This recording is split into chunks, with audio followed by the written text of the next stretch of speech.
बच्चे के मर्डर से जुड़ी एक नई जानकारी सामने आई है। उस होटल के कमरे में जहां पर बच्चे की हत्या हुई वहां पर 2 खाली कफ सिरप की बोतलें मिली हैं, जिससे यह शक गहरा गया है कि शायद महिला ने पहले बच्चों को सुलाने के लिए कफ सिरप पिलाई और जब वो बेहोश हो गया तो फिर उसका दम घोटकर उसकी हत्या कर दी। अब पूछताछ लगातार जारी है। गोवा में बच्चे की हत्या के मामले में अब ये बात सामने आई है।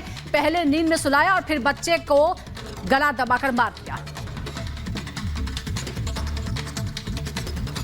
तो गोवा से ये चौंकाने वाला खुलासा हुआ है, जहां एक मां पर ही अपने मासूम बच्चे की हत्या का आरोप लगा है, जिसके मामले के सामने आने के बाद से पूरे देश में इस मुद्दे को लेकर चर्चा की जा रही। क्या है पूरी खबर, देखिए 1 मिनट की रिपोर्ट में।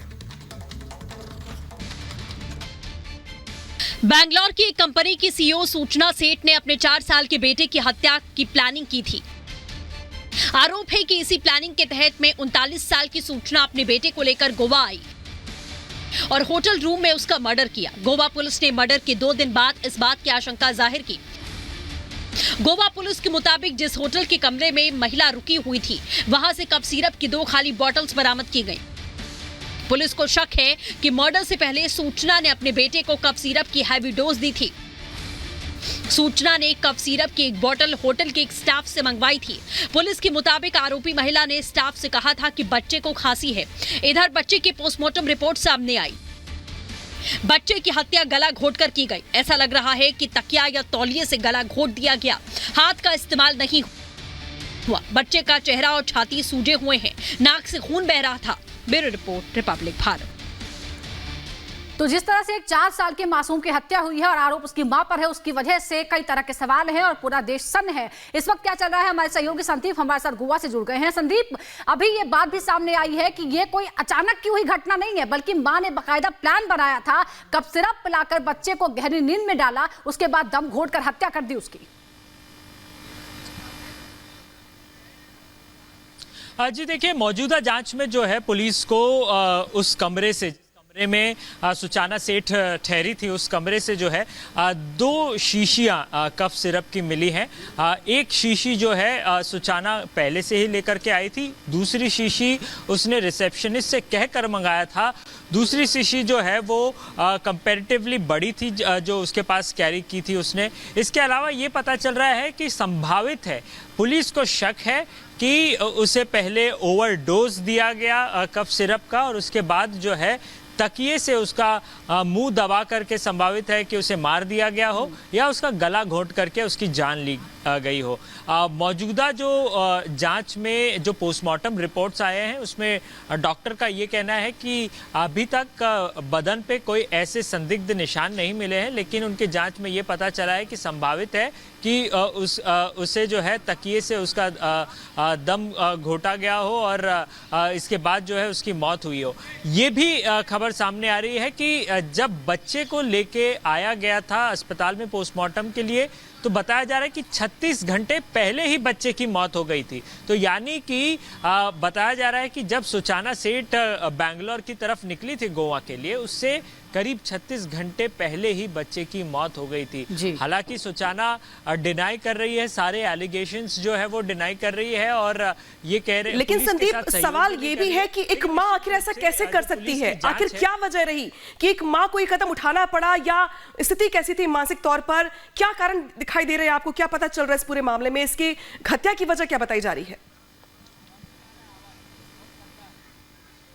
देखिए, इतने निष्ठुरता से अपने खुद के बच्चे को मार देना निश्चित रूप से सबको स्तब्ध करने वाली घटना जरूर है, लेकिन कारण क्या है? क्या बताया जा रहा है कि उसके पति के साथ संबंध अच्छे नहीं थे, उसका पति जो है वो विदेश में रहता था, ऐसी जानकारी जो है वो मिल रही है। पति के खिलाफ जो है सुचाना ने जो है वो डोमेस्टिक वायलेंस का भी केस जो है वो रजिस्टर किया हुआ था और इसको लेकर के कोर्ट में 2022 में सुनवाई भी चल रही थी। हालांकि स्पष्ट कारण जो है वो अभी तक सामने नहीं आया है। बिल्कुल बिल्कुल संदीप, देखिए शुरुआती तौर पर यही कहा जा रहा है कि पति पत्नी के झगड़े की वजह से बच्चे की इस तरह से बेरहमी से हत्या कर दी गई। संदीप, शुक्रिया आपका। इस बीच इस मर्डर केस से जुड़ी एक और बड़ी खबर आ रही है। सूत्रों से खबर यह है कि कोर्ट के आदेश की वजह से आरोपी नाराज थी। पति को बच्चे से मिलने की अनुमति कोर्ट ने दी थी। मुलाकात की अनुमति से वो नाराज थी। आरोपी महिला के पति से मतभेद थे। वो नहीं चाहती थी कि बच्चा किसी भी तरीके से पति से मिल पाए, क्योंकि उसकी नहीं चली। अदालत ने कहा कि बच्चे को मिलने देना पड़ेगा पति से, और इसी वजह से अभी जो सबसे बड़ी और ठोस वजह सामने आ रही है कि उसने पति से बच्चा ना मिल पाए, इसलिए अपने बच्चे का कत्ल कर दिया। और इस बीच एक और बड़ी खबर आ रही, दरअसल कि इस पूरे मामले को लेकर के जो बड़ा मसला था वो था गुजारा भत्ता। गुजारे भत्ते को लेकर केस चल रहा था। पति के साथ भत्ते की रकम को लेकर भी बात चल रहा था। पति से 2.5 लाख महीने भत्ते की मांग की गई थी, जबकि 20,000 भत्ते देने की अनुमति यहां पर मिली थी। यानी कि जो विवाद था पूरा का पूरा पति के साथ वो कोर्ट में चल रहा था, और जो गुजारा भत्ता है उसको लेकर, उसकी रकम को लेकर के पति पत्नी में विवाद चल रहा था। और शायद यही वजह है कि जिस तरीके से जो नाराजगी की बात सामने आ रही है, इसको भी एक कारण माना जा रहा है इस पूरे घटनाक्रम को अंजाम देने के लिए।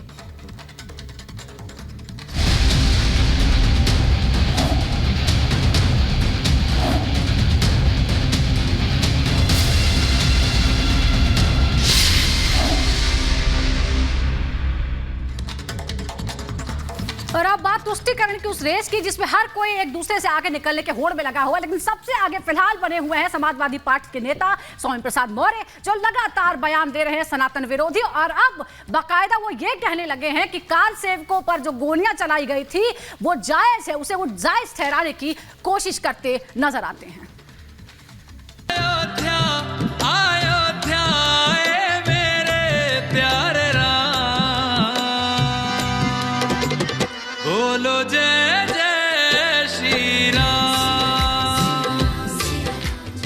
अयोध्या में राम मंदिर निर्माण के बाद से ही पूरे देश में उत्सव का माहौल है।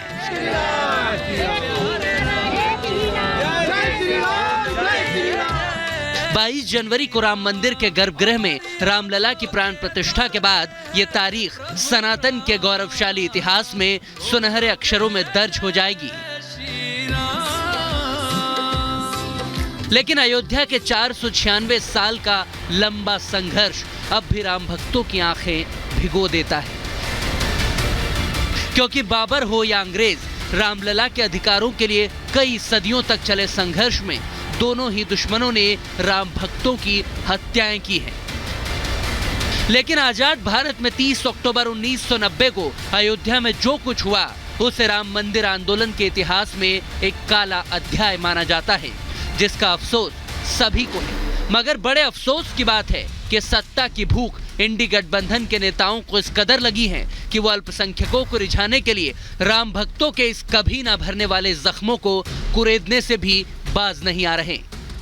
अयोध्या में राम मंदिर पर घटना घटी थी, वहां पर बिना किसी न्यायपालिका के निर्देश के, बिना किसी प्रशासनिक आदेश के बड़े पैमाने पर अराजक तत्वों ने जो तोड़फोड़ की थी, तत्कालीन सरकार ने संविधान की रक्षा के लिए, कानून की रक्षा के लिए, अमन चैन कायम रखने के लिए उस समय जो गोली चलवाई थी वो सरकार का अपना कर्तव्य था। सरकार ने अपना कर्तव्य निभाया था।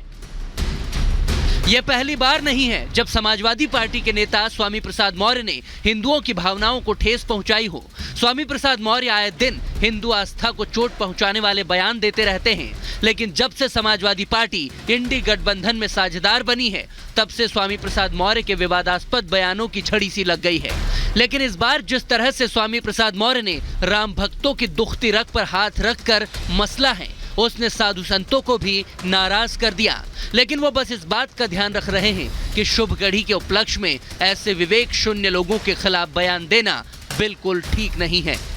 स्वामी प्रसाद मौर्य पागल हो गया है।